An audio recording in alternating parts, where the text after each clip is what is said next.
and we know that we can set up our trig ratios correctly, then we should be okay. Okay? So unlike with the Pythagorean theorem, where we had two side lengths and we used it to solve for the third, we use trig when you're given an angle measure and a side length. Because now I can't do the Pythagorean theorem, because I can't do x squared plus 12 squared equals, well, I don't have anything there on my hypotenuse, right? So I'm stuck. So just like what you guys did on yesterday, you had to first locate your reference angle. What's nice in these problems is your reference angle is the angle with the degree in it. So I'm going to circle my reference angle, which is 41 degrees. And I'm going to identify my O, my A, and my H. What's the easiest one to identify? Always first identify what? The hypotenuse, because it's always opposite the right angle. So I'm going to put a little H up there. Yeah? I forget. How do you know which one is your reference? Well, in this case, it's going to be wherever the degree is. Okay? So now I've got two legs. The next easiest is to identify which one is opposite of your reference angle. Is x or 12 opposite of the 41 degrees? 12 is opposite, so that's my O. And then by default, x would be your A. Okay, so that's the first move. Identify all your parts. So now we got to figure out, well, which trig function are we going to use? Well, sine tells me I'm going to do opposite over hypotenuse. Cosine tells me I'm going to do adjacent over hypotenuse. And tangent's going to tell me to do opposite over adjacent. Well, what do I have actual numbers at? Well, I have a 12 at the O, and I have an X at the A. Is anything up here at my H? No, so I'm just going to completely ignore it, which is nice, because I only have one option up here that does not have an H involved in it. Which function doesn't have hypotenuse involved in its ratio? The tangent, right? The tangent. So because I have an opposite and an adjacent with actual numbers or a variable, I'm going to use the tangent function. So here's my function equation. I'm going to do the tangent of, well, now it's no longer A. Now it has an actual degree to it. So the tangent of 41 degrees is equal to the ratio opposite over adjacent. Well, my opposite is 12 over adjacent, which is x. So this is opposite over adjacent. That's what we just did on that side. So now I have an equation that's solvable. Because this is some number. Or use your calculator. What is the tangent of 41? Do 4 decimal places. 0.8692. So I'm going to rewrite that as 0.8692 is equal to 12 over x. We got this from either using our calculator or the chart. Right? So we just type in the tangent of 41 on our calculator, or we go to our chart, look at 41 degrees, go over to tangent. Oh, it's 0.8693, isn't it? If we round it correctly. Chart's giving me 3. I think you guys probably didn't round it correctly. So 0.8693. Okay, so now we got to solve for x. Me personally, I find it easiest to just put that decimal over 1 and cross multiply. We can do that. I can turn that into a fraction. So I have a fraction equaling a fraction and cross multiply. While we're used to cross multiplying all last chapter. So this cross product gets me 1 times 12, which is 12.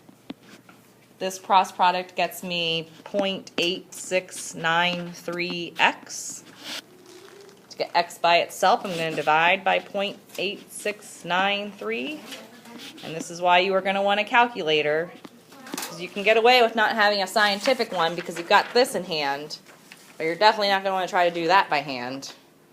So using your calculator, we're going to do 12 divided by 0.8693, and we're rounding to the nearest tenth. So how many decimal places is that?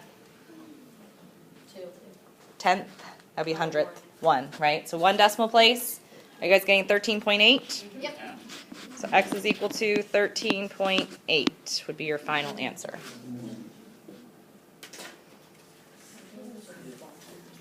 Okay.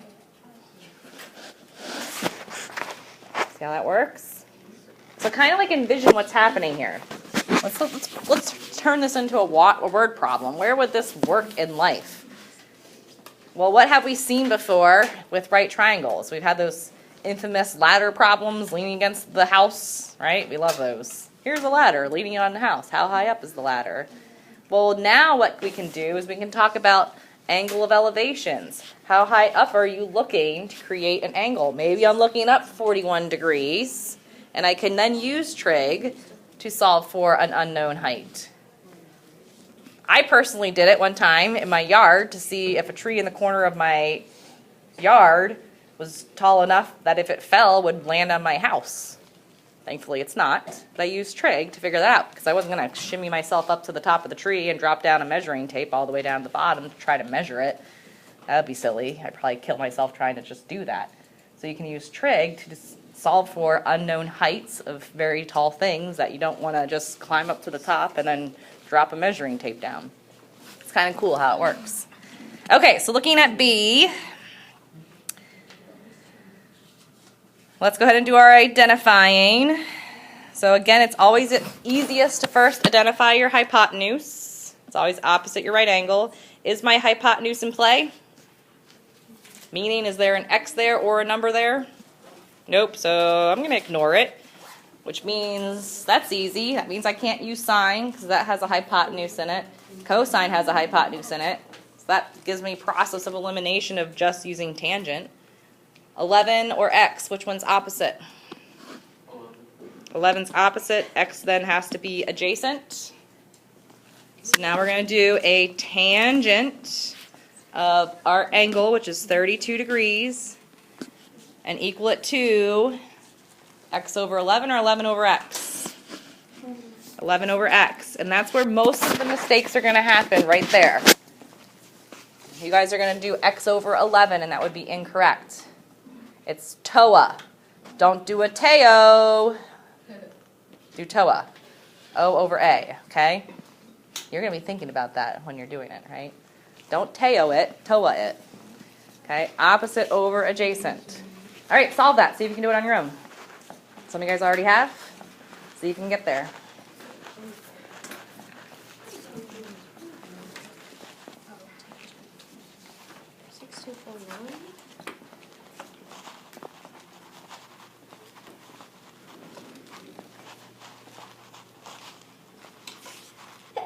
Got this, Tommy?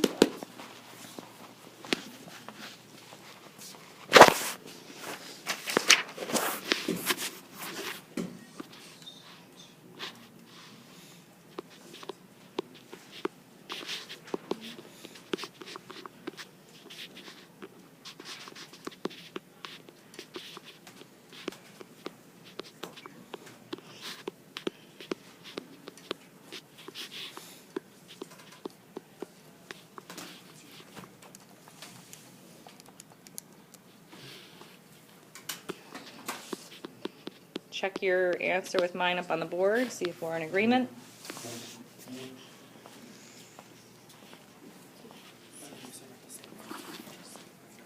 Oh, do I go around it? Or do I not? Yeah. If it says to round to the nearest tenth, then yes. So round to 1 decimal place. Okay. You're getting 17.6? Yes.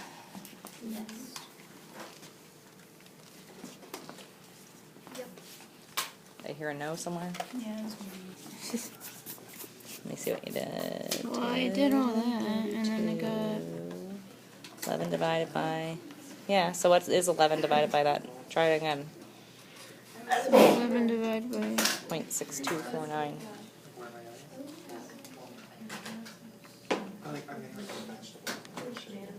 What the heck? Like, it...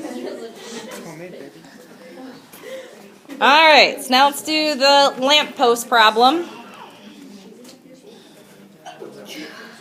Who thinks they know what the equation is going to be for this one? Take a look at it. See if you can figure out the equation. Finding the height of the lamppost. A point of reference on the ground is 40 inches away. The angle of elevation is 70 degrees. Is hypotenuse in play? No. Nope. So that leaves me with just tangent. So the tangent of 70 degrees is equal to, what's the ratio going to be? H over 40. Make sure you TOA and not TEO. Okay, so the tangent of 70, either to your calculator or on your chart, is 2.7475 equals H over 40. Put it over 1. This is nice because when you do your cross products, you just get 1H equals 40 times 2.7475, which is about 109.9, and my units are inches. Okay? So we're good with tangent functions. We can flip on the back and do the other ones. Okay.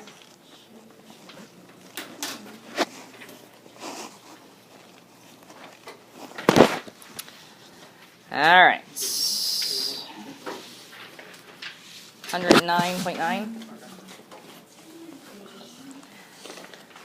Okay, so let's start labeling everything.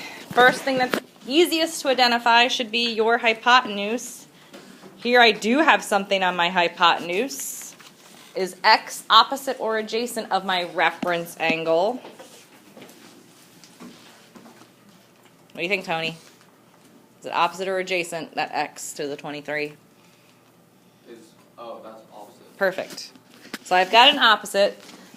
Adjacent is not in play, so I'm not even going to worry about it. There's nothing down here. So which trig function are we going with? Which one is O and H? Sine is opposite over hypotenuse, right?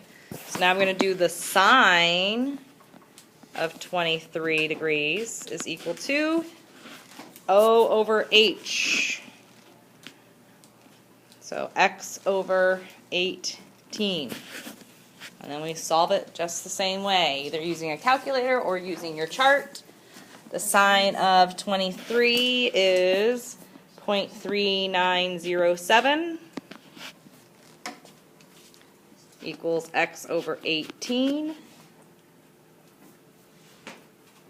Put that over 1. So 18 times 0.3907 gets us, oops, I need decimals, 18 times 0.3907, not 2. 7.0 if we go to 1 decimal place. So it's 7.03, but since it's telling us to round to the nearest tenth, you should technically put that 0 there so we know that we are rounding it. Don't just eliminate it and say that it's exactly 7. Questions with that one? All right. Who thinks they can tell me which trig function we're using for the next one? Yeah, because again, identify your hypotenuse. That's the easiest one to find. It's opposite your right angle. X is my hypotenuse.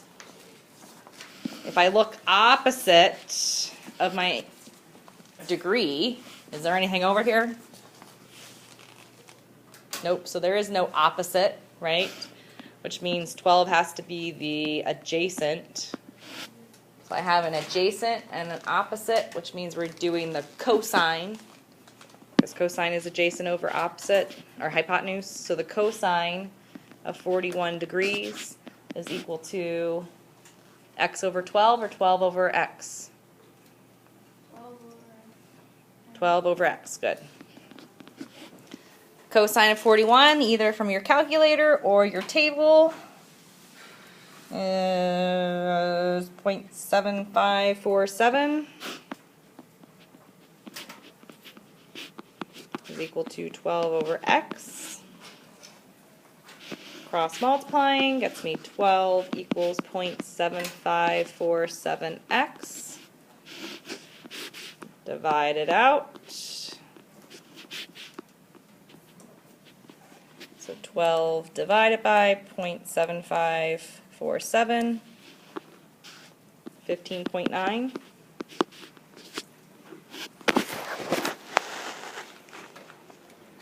Okay.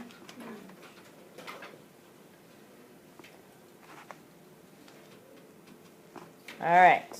We're not going to do that last example, but what I would like to do is have you do 3 on your own to see if you can do it. So in that blank space that's down there, just recreate these triangles as we go through them. So we're going to do 3 triangles. So give yourself space to do 3 of them. So here's your first one. Recreate this triangle on there and see if you can solve for x.